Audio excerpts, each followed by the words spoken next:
Namo tassa bhagavato arhato samma sambuddhassa. Namo tassa bhagavato arhato samma sambuddhassa. Sadhu. So, today I am taking a sutta from Anguttara Nikaya. This is from Book of 8, 13. So it will be 8.13. This sutta is named Thoroughbred. So Buddha is comparing a thoroughbred horse to a good monk or a good student. So Bhante Vimalaramsi, whenever he used to give talks, then what he used to do is change the word monks to students. So I'll do that because he says that those monks were also students. You are also students. So this is also applicable to anybody who wants to study. So it starts out as students possessing 8 factors. A king's excellent thoroughbred horse is worthy of a king, an accessory of a king, and reckoned as a factor of kingship. What 8? So what are the qualities when a horse has? And he can be in the king's service. So if this are not the qualities the horse has, then they will not employ him in the king's service. Here, a king's excellent thoroughbred horse is well born on both sides, maternal and paternal. He is born in whatever area other excellent thoroughbred horses are born. So he has an excellent breed. He respectfully eats whatever food they give him, whether moist or dry, without scuttering it. So whatever food is given, they kind of have. It's a dry food, it's a wet food, then the horse will consume it. He is repelled by sitting down or lying down near dirty areas. So he will not kind of sit in a place which is dirty. He will go and find a place which is relatively clean and then sit down. He is mild. So he is not kind of fighting with the trainers or other horses or anything like that, but he is mild and pleasant to live with. And he does not agitate other horses. So he does not agitate other horses also. He reveals his tricks, ploys, gambits, and wills as they really are to the trainer, to his trainer, so that his trainer can make an effort to stamp them out of him. So whatever faults are there, he kind of is able to reveal it to the trainer. So when the fault is revealed to the trainer, then the trainer is able to give him the appropriate training to remove those faults. He carries loads determined. Whatever, whether or not other horses carry loads, I myself will carry them. So he does not worry about what others are doing. He kind of ensures that what is his duty, he will fulfill. When moving, he moves only along a straight path. So when he is walking, he walks straight. He does not zigzag. He walks in a straight path. He is strong and he shows his strength right up until the end of his life. So he is strong and he kind of uses his strength till his life is there. Possessing these 8 factors, a king's excellent thoroughbred horse is worthy of a king, an accessory of a king, and reckoned as a factor of kingship. So if a horse has these factors, then a king will have them, and then he will also kind of be proud of, the king will be proud that they have this kind of excellent horses. So to students, possessing 8 qualities, a student is worthy of gifts, an unsurpassed field of merit for the world. What 8? So if in the same way the student has this 8 qualities, then he is considered to be worthy. Here, a student is virtuous. He dwells restrained by the Patimokkha. So Patimokkha is for the monks, and precepts, 5 precepts are for the lay people. The 5 precepts are: do not kill, do not steal, do not have a sexual misconduct, and right speech. Right speech has 4 components. One is do not lie, do not have divisive speech. That is, go to one group and say one thing and go to the other group, say another thing, and then those 2 groups fight. Then you should not have harsh speech. Harsh speech is any kind of abusive language. Then it should not have ideal chatter. That means that you should not talk needlessly and something which is not worth anything. Kind of those talks which does not lead to anything. That kind of talks. Then you should ensure that you don't take intoxicants. Intoxicants kind of cloud your mind and lead you to break the other precepts also. So then you should avoid those intoxicants. So then if there is a monk, then he takes care of 227 rules. And if there is a samanera, they have 10 rules. In this way, everybody has to take care of the precepts they have taken. Possessed of good conduct and resort, seeing danger in minute faults, having undertaken the training rules, he trains in them. So seeing danger in minute faults means there are certain gray areas in many aspects, you know, like this is something talk, I want to say this speech, but is it with hate I am telling this, or am I telling it for the others' good? Then it becomes harsh speech or a speech which is there to kind of for the others' benefit. So there are gray areas. So you have to be careful, and you have to be seeing danger in the minute faults also, and be careful and use your wisdom to kind of keep your precepts. He respectfully eats whatever food they give him, whether coarse or excellent, without being annoyed. So one of the factors for a monk's life is that whatever food is given, he should have it. Only the factors are there is if the food is unconsumable, then he can refuse that food. Then he can say, I cannot. If this is given with some kind of hate, or by the person does not give it respectfully, then the monk can refuse it. Other than that, if there is a simple food or the food is not of his liking, then the monk kind of, or a student who is in training, kind of accepts the whatever food is there and does not kind of create problems. He is repelled by bodily, verbal, and mental misconduct. He is repelled by the acquisition of the numerous kinds of bad, unwholesome qualities. So he is also careful that from the mind, he does not have bad thoughts. From the mouth, he does not utter speech which is unwholesome. Through the actions, like if there is a mosquito, he does not squat the mosquito, but just he can just say, if a mosquito is there, he can move it away. But with the body also, he does not do any harm. That is hitting somebody or taking something. That all is bodily misconduct. And in another Anguttara Nikaya Sutta, it says that whatever you do unwholesome from your mind, speech, and body, it turns into the 5 hindrances. And then those 5 hindrances kind of come into your practice and hinder you in your meditation or whatever endeavor you take in your life. It comes as those 5 kind of hindrances are there. One is there is sexual desire, sensual desire. Sensual desire is anything through eye, ear, nose, tongue, body, mind. So you have desire for something. You have desire to see something good. You have desire to hear something pleasant, smell something fragrant, taste something kind of nice, and touch or have clothes which are fine and soft, and think thoughts which are kind of entertaining. So those kind of things are the sensual desires. Then there is ill will. So you don't like somebody or you hate something. That is ill will. Then there is sloth and torpor. You feel sleepy and unenergetic. Then there is restlessness. So there is the excess energy is there. So you become restless. Then there is doubt.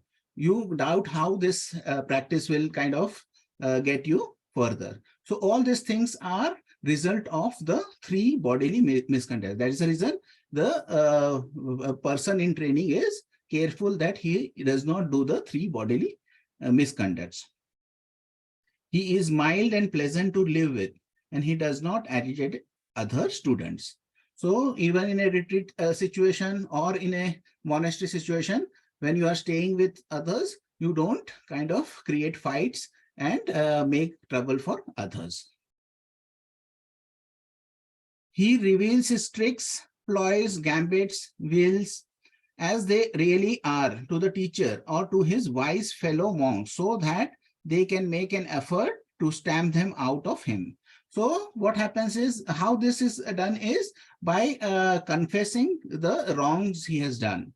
So one of the basic components of a monastic life is that if somebody does some error in the precepts, so what he does is he goes to another monk and then says that, see, these are the things which I have done wrong, and I will take care that I will not do this in the future. So the other monk will say, you just ensure that you realize what you have done and don't do this in the future. So this is a conversation to kind of reveal the error which a person has done. In the same way, in the retreat situation, what we do is we ask the student if they have broken one of the 8 precepts to come to a monk or come to a person who is in admin and tell them that I have done this wrong and I am going to take the precepts once again. By in life, you can do it with a friend. You can have a spiritual friend, Kalyana Mitra, and then if you do something wrong, you can just call them and say, see, I have done something wrong, and this is something I will take care in the future. So this is the same buddy system which I think Alcoholic Anonymous has, somebody you kind of call, and if you kind of slip or are you going to slip, you kind of call and speak to. So the Buddha is also saying in the same manner, you have to reveal what are your errors to your teacher. And by revealing that, the teacher can give you solutions for those problems. If you don't reveal, if you don't tell your teacher, you don't talk to your teacher, then we will not be able to help. So over here, we have discussion groups, like groups iOS, Dhamma Sukha groups iOS there, and there is Samtha Vipassana Google group. If somebody puts a question, others kind of answer them and give their own opinion from their experience. And that way you can get an answer. If you have a direct connection with the teacher, then you can WhatsApp them or email them and ask about certain things. So this is an important factor over here. Why by doing that, you can take out the errors in your practice. When moving, he moves only along a straight path. In this connection, this is the straight path. Straight path is what? The Noble Eightfold Path is the straight path. That is, the conventional is right view, right thoughts or right intention, right speech, right action, right lifestyle, right effort, right mindfulness, and right concentration. But Bhante Vimalaramsi kind of translates it into harmonious practice, harmonious perspective, harmonious imaging. Means what is the kind of image you are keeping of your mind? A smiling mind, a mind which is light. Then harmonious communication. It is the communication which we do with us and with the communication which we do with others. So that should be in harmony. You should not blame yourself or unnecessarily kind of be harsh with yourself or with others. Then there is harmonious movement. Harmonious movement is the harmonious movement of the mind. How the mind's attention is moving from one thing to another, and how this is impersonal process. So you kind of find out from your movement of your mind. Then harmonious lifestyle. That is, how are you living the life? If you are living a life of harmony, if you are living a life of wholesomeness, that is how you live your life. Then harmonious practice. Harmonious practice is the 6R which you are doing. So whenever your mind's attention is moving, you recognize, release, relax, re-smile, and come back to your task. So that is how you live in your life. That is the harmonious practice. Then harmonious Observation, that is also the observation of how your mind's attention is moving. That is mindfulness or observation of your mind. Then harmonious collectedness or harmonious unification of mind means your mind is able to stay at one thing and are able to kind of find out what is there on that thing. Say if you're working on a computer, then you are able to be on the computer and work on the computer. If you are able to, if you're driving, then you are able to drive. So whatever you do, you are able to do that, and you can put your mind on that and do this. In the meditation, it is on the object of meditation, you can put your mind and be on your object of meditation. And then what would happen is it would reveal how your mind's attention is moving from one thing to another. When you are able to recognize that, then you are able to release it, relax it, smile and return back, and know how this process is impersonal, how you are causing yourself dukkha when you are resisting this, and how this is an permanent, how all what comes is impermanent. It not being there, it comes to be, and having been there, it vanishes. So you come to know based on your mind being able to be on a object. So that is the straight path. He has aroused energy thus willingly. Let only my skin, sinews, and bones remain, and let the flesh and blood dry up in my body. But I will not relax my energy so long as I have not attained what can be attained by manly strength, energy, and exertion. Possessing these 8 qualities, a student is worthy of gifts, an unsurpassed field of merit for the world. So this is a statement which has been made by the Buddha before his awakening. So he wanted to kind of sit in a meditation for a long time and examine his mind. For 8 years, he had strived and he had not found a path. Then he kind of remembered his childhood when he was sitting under a rose apple tree and then attained first jhana. So he said that the pleasures of the jhana are not something which we have to be afraid of. That will not be harmful to us. Then he sat in the meditation, and that time he kind of took a adhitthana or a determination. So this is the determination he has taken. I'll read it once again. He has aroused energy thus willingly. Let only my skin, sinews, and bones remain, and let the flesh and blood dry up in my body. But I will not relax my energy so long as I have not attained what can be attained by manly strength, energy, and exertion. So what Buddha told at that time was that I will do this meditation, and I'll not care about the body or anything which happens to the body, but I will be focused on the mind. And in that way, he kind of gave him some encouragement. But that is not the path we are kind of recommending. We are not recommending that you should be harsh with yourself. But this is a way of kind of encouragement to your mind, because your mind kind of creates the bodily aches and pains, and people kind of have restlessness come up. So those things are coming up and then taking away your attention from your object of meditation. But by encouraging yourself and saying that I will put in effort, you sit and do your meditation. So this is a very small sutta. This is ended now. So this has very good points in this sutta for any kind of a person who wants to kind of put in efforts and how to be a good student.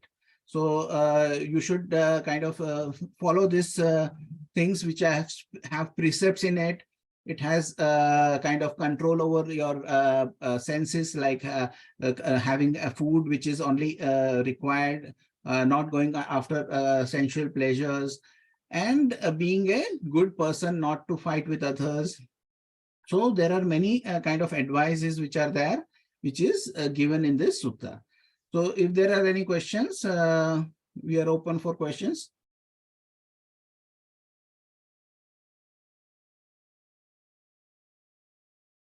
Anybody has questions?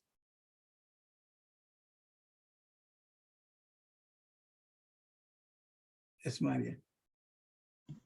Yes. Could you expand a little bit more in the area of wholesome speech? Yeah. You mentioned the four areas, the main Yeah. areas. Could So you share a little bit more because it's so important? yes. Well, I feel for me and for all of us, like how to take care of that in our lives. So the first one is the do not lie or do not say something false knowingly. So if you say something which is, you know that this is not correct, and you deliberately say that. One of the explanations given is that if you are called in an assembly or called for a witness, you say what is true, as saying as it is false, and if you that it is false, then you say it as true. In that way you are lying, you are saying that this is not as it is. So you are kind of misrepresenting the truth. So do not misrepresent the truth. So that is how you have to be careful, that how you are whenever you are kind of talking, you have to be how do you maintain truth is also given in the another sutta, like when we say that the train is not going to come on time, okay, then that means that you know the train is not going to come on the time. That is one way of saying it. And the other way of saying is, I have an intuition that the train is not going to come on time. So you are kind of clarifying that this is my intuition that the train is not going to come on time. So you are kind of being careful about what is the situation over here. Then certain times there are a situation where you say is that I know for a fact that this such and such person had lost his job or something like that. But that you know for a fact, you have not been there to see that he has lost his job or anything. You had seen a post in a kind of message board. Then you can kind of refine that speech and say that, see, I have seen the post personally, that which kind of claims that this person has lost the job. So that way we can be careful about our speech, that not misrepresenting. So even if there is a fact, that fact has to be presented in a manner that it does not misrepresent the situation. So in the case of Brahmins, they have a lot of explanation of the awakening. So they have a very good explanation. So the Buddha asked, is there a person you know who has attained in this manner the awakening? The Brahmin says no. And do you know your fathers who have any in their generation, is there anybody who has attained? He said no. Then is there a forefathers who have this attainment? Then the Brahmin says no. Then Buddha says, then you are kind of misrepresenting the facts by stating this as the truth. You should state it as that, as per our tradition, in our text, this is the awakening. So by kind of saying that this is the awakening, then you are kind of misrepresenting. That is how you kind of take care of the speech of lies. Now, divisive speech is you go to one group of people and then you don't want to kind of look bad to them. So you say, oh, you are all good people and everything. But the other office people, I don't think they kind of appreciate you. Because you want to kind of be ingratiated to this office. If there are two offices, and one office you go and you can kind of they kind of welcome you and everything, and but you have to go to the other office, and then you tell them that you people are good people, but I don't think they appreciate you. Now what happens is they meet at a conference and they start fighting. So that is divisive speech. You have to be careful what you say. And one way Bhante Vimalaramsi says is that you don't talk about other person behind their back when you are talking. You just imagine that person standing beside you. What would you say?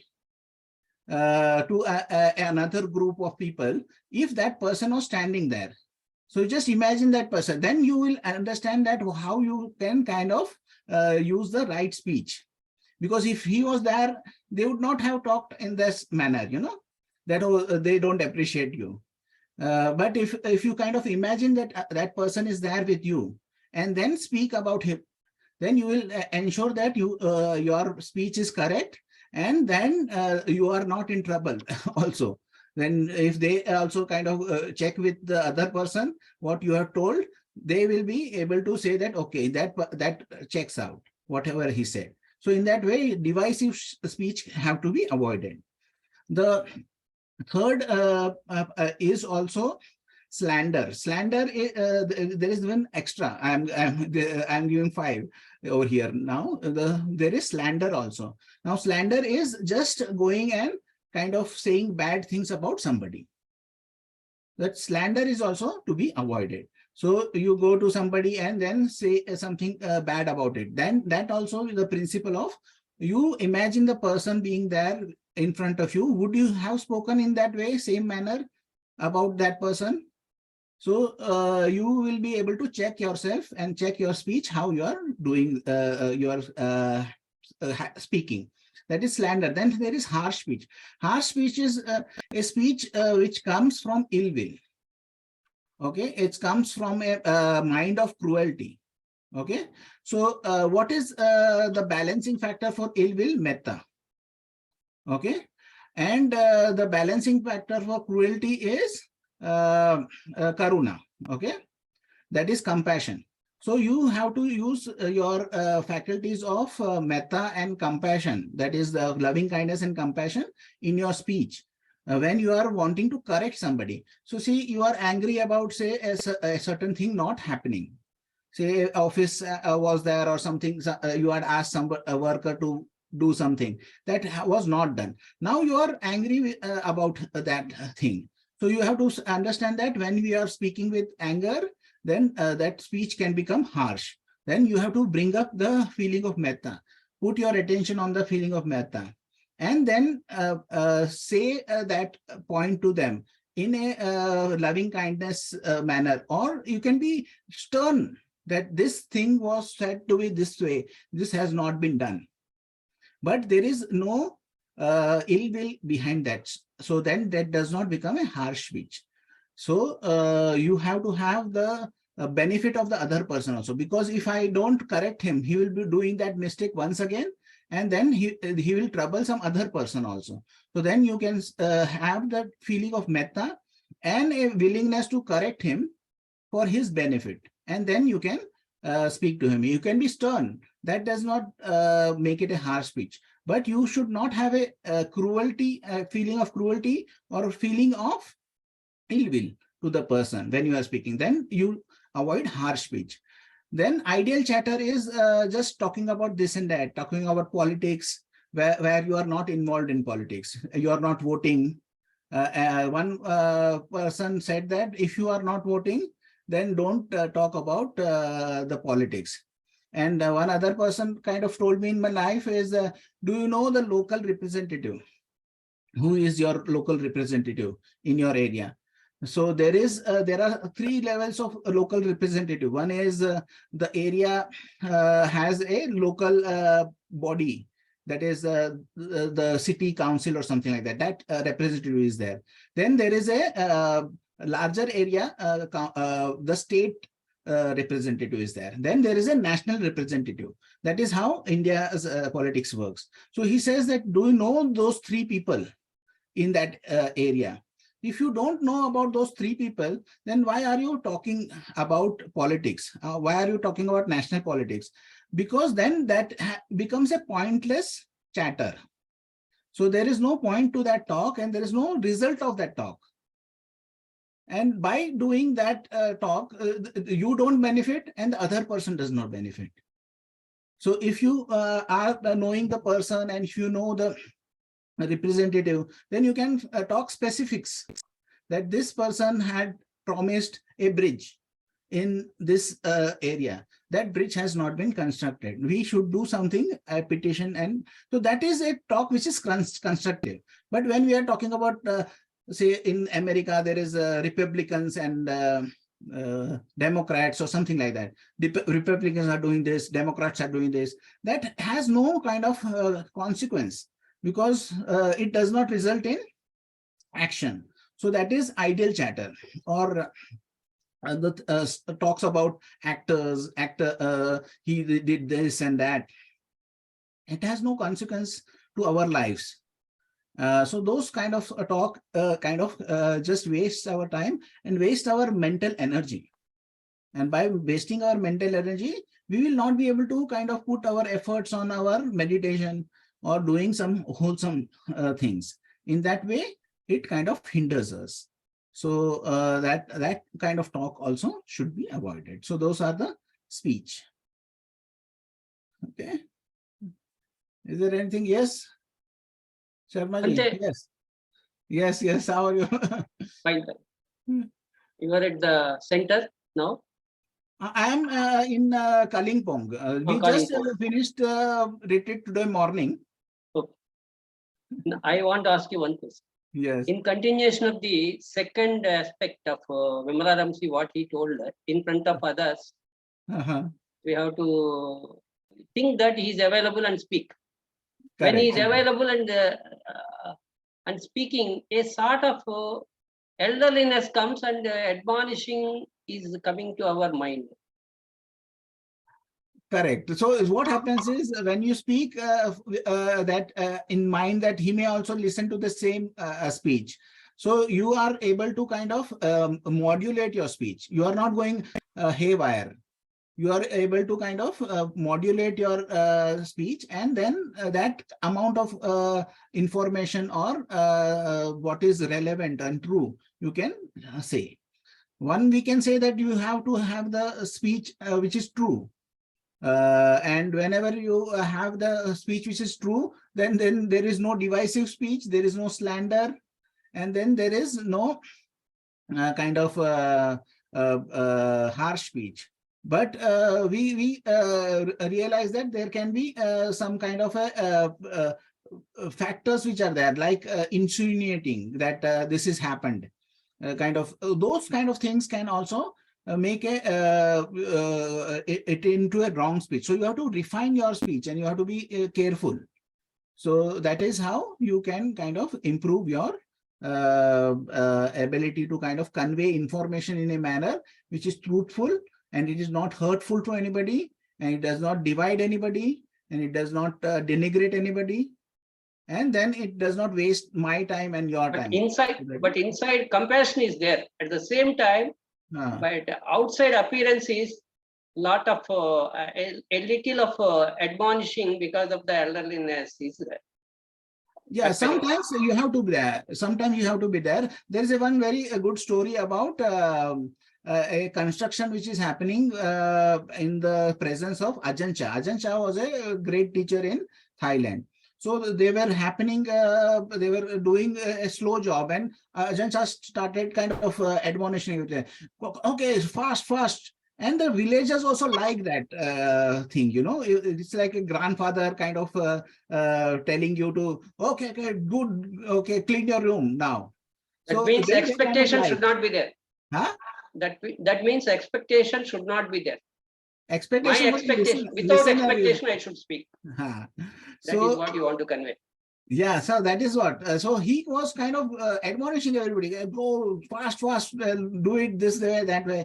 And then there were two Westerners who were standing behind him. So he kind of sensed that these Westerners kind of were thinking that he is becoming angry. Then he turned back to the Westerners with a smile and said, this is not there. There is no anger in my heart, he says. So in that way, you can use a stern speech without having kind of anger in the heart, because you have the metta in the heart, and you have the benefit of the other person. So then you can admonish him, correct him, but you have to first ensure that you have generate the metta in you. Then you can speak. Next, whether sister is in Budapest. Sister is kind of, they will be doing something. Lie is still a lie. Yes, lie is still a lie, and it does break the precepts. So there is no kind of two ways about it. Lie is still a lie. Sister is kind of in a hospital. She's being taken care of, and she will be moved to a facility which is geared to take care of people on a long-term basis. So they will kind of take care of Speaking to you? her. Huh? Speaking to you? We had 3 days back, we had a video conference and then kind of try to encourage her. So I guess I saw her and she kind of spoke some words because she's on a heavy medication. Heavy medication to not move because she has an injury. She does not have to move. So then they have restrained her also. There are restraints for her on the bed. So she does not have to move a lot. And then after then the next day she spoke to her daughter and a grandchild. And when she spoke to the grandchild, she was feeling very good.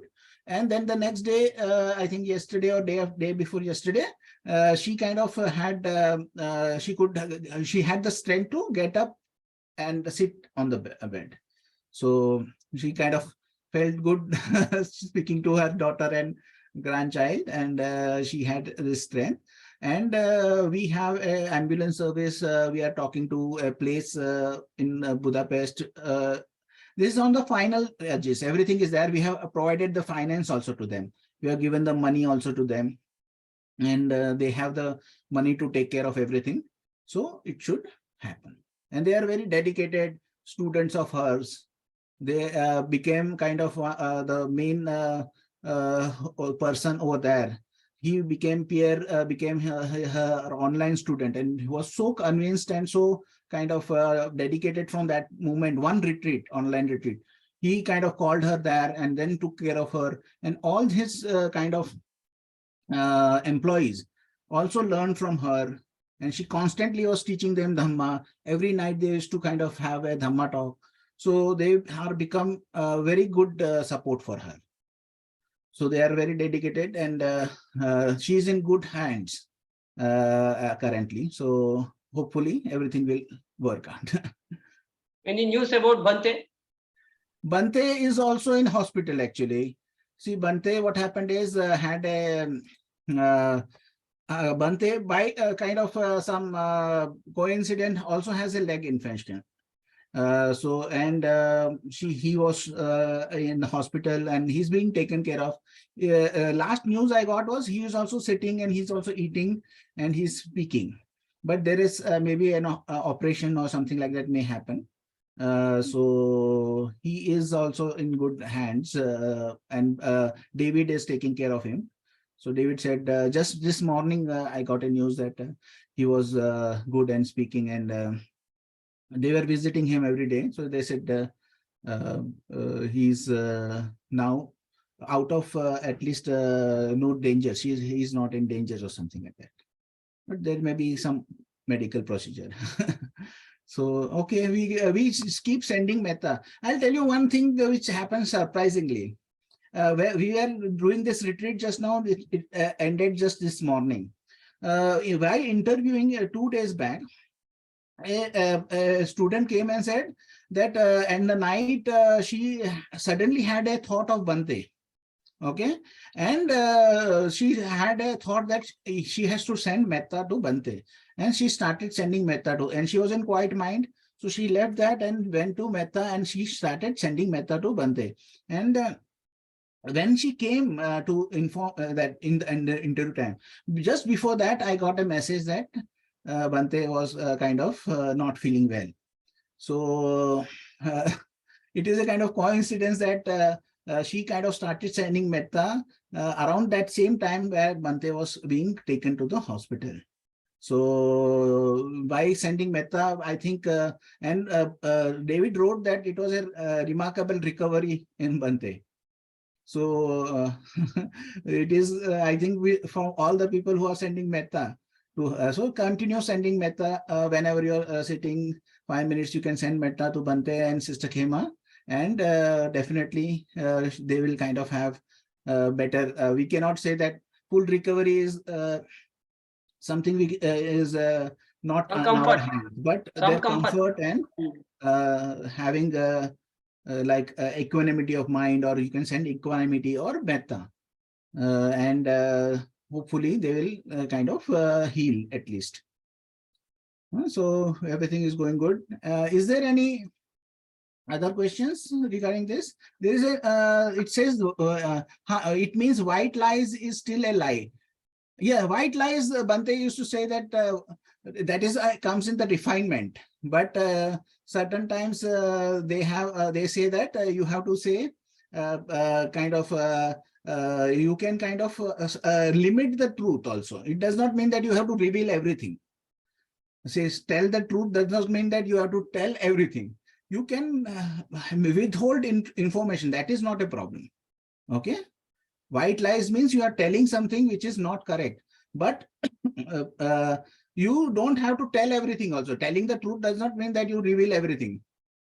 If some say somebody asks you what is your bank, what is your balance in the bank account, you just tell them, oh, I cannot tell the lie. You can say that that is my private information. That is not a kind of way. Telling truth does not mean that you reveal everything. That is also a kind of distinction. Yes. But how about if somebody treated us the foods and they're not asking like how's the food, but they ask is this delicious? So how do we how do we respond? Somebody asks the framing of the question, is the food delicious? So it's not like asking how's the food. 1 second, somebody is there. I'll just come back. Somebody's there on the door. Yes. So they washed it and yes. So if somebody asks you, say a question like, is this food delicious or something like that, and you don't like that dish, then you can kind of be diplomatic with that. Not saying white lies, but you can say that something like, this is, I kind of enjoy the company more than the food.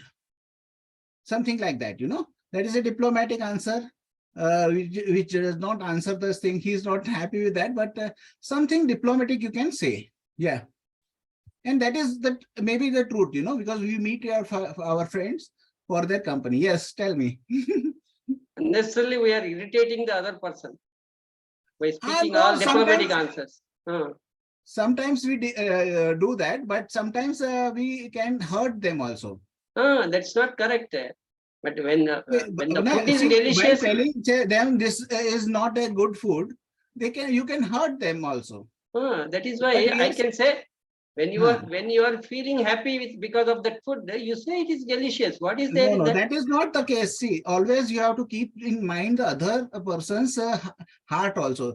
Telling truth does not mean that you tell truth regardless of hurting others. I will say it is for me very good. I will say the food is delicious. For me, it is delicious. What is there in that statement? You tell me. Instead of speaking a diplomatic statement and making him confused.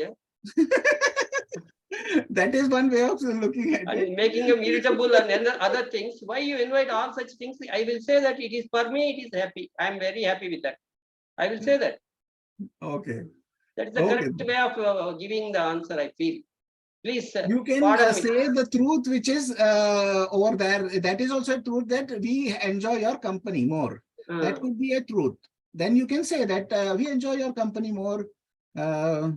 So we come to have the good conversation, not the food. We can say that.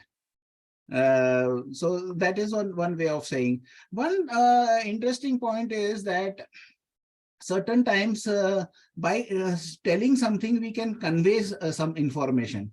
Like in Ajanta, one other quote is there of Ajanta, when he went to a lady's house in UK. They were and they had a concept of having vegetarian food. In Thailand, there is no concept of vegetarian food. They eat everything, you know. So whatever is allowable, only uncooked meat is there, and a fermented meat is there. Those things monks don't eat. But other than that, everything they have. So they served them vegetarian food. So as a monk does not kind of comment on the taste of the food. Okay. So the lady just asked how was the arrangements and everything. And Ajahn Shah said that this food was tasty, very tasty. This food was very tasty. Now that is not just a comment on the taste of the food. He is also commenting on the that veg food is also some food which you can have. So that is how also a speech can be used. That is that statement is true that the vegetarian food can also be very tasty and kind of have a kind of a good means nourishment and everything. You know, it can be complete food. So by saying that which he was not supposed to say, also you can convey the information that okay, this is tasty, this food is tasty. So in that way, also this is also a diplomatic speech. So diplomatic speech is not always in the sense that you are avoiding to say something bad, but you deliberately say something good also. Bhante, having attachment with the food is okay, it is a greed. Even for fulfilling the small amount of greed also, there are 32 Chaitasikas are coming and fulfilling that as per Abhidhamma. Abhidhamma is, that is the reason people kind of become very complicated. 32 Chaitasikas. I am not speaking about that. But making statement, instead of making him irritable, it is better to say, for me, it is very happy. I am very happy with that food. See, irritable means that you are assuming the other person's this thing. So that is also kind of a difficult point. And in the beginning, you said, I have to take care of his mind also. How can I be? So by kind of saying, not everybody will kind of, if you say something kind, not everybody will become agitated. So that is what the thing is. Okay, anyway, we will move on from that point. We have talked. Is there anything else, Kirana? I think that's all, Bhante. Or maybe just like keep silent, but it's impolite, right? We can keep silent also. Because keep silent and change the topic. Buddha also kind of was silent for a lot of questions because he thought that saying yes and saying no, both the answers can confuse. So when Vachagutta came and asked him some questions, he kind of remained silent. And Ananda asked him why, because he said, if I said yes, he would get confused. If I said no, he would have got confused. So sometimes it is better to be silent. So that could be the best solution. Okay. Yeah. Okay, Bhante. Thank you. Thank you. Anything else? So, okay, then we'll share merits and please keep sending metta to Bhante and Sister Khema. I think they have kind of had a good journey till now, and they continue to have a good journey because of all the metta and sharing of merit we are doing for them. And may this sharing of merit also include them and lead to their better health. May suffering ones be suffering free, and the fear-struck fearless be. May the grieving shed all grief, and may all beings find relief. May all beings share this merit that we have thus acquired for the acquisition of all kinds of happiness. May beings inhabiting space and earth, devas and nagas of mighty power, share this merit of ours. May they long protect the Buddha's dispensation. Sadhu, sadhu, sadhu. So this Wednesday also I will come, and then the next after the retreat starts, we'll invite somebody. Okay. Thank you. You are moving. Huh? Are you moving to Sri Lanka? No, I am here till I think 15th of December. Okay. Thank you very much, Bhante. Thank you all. Thank you. Thank you. Bye. Take care. Bye.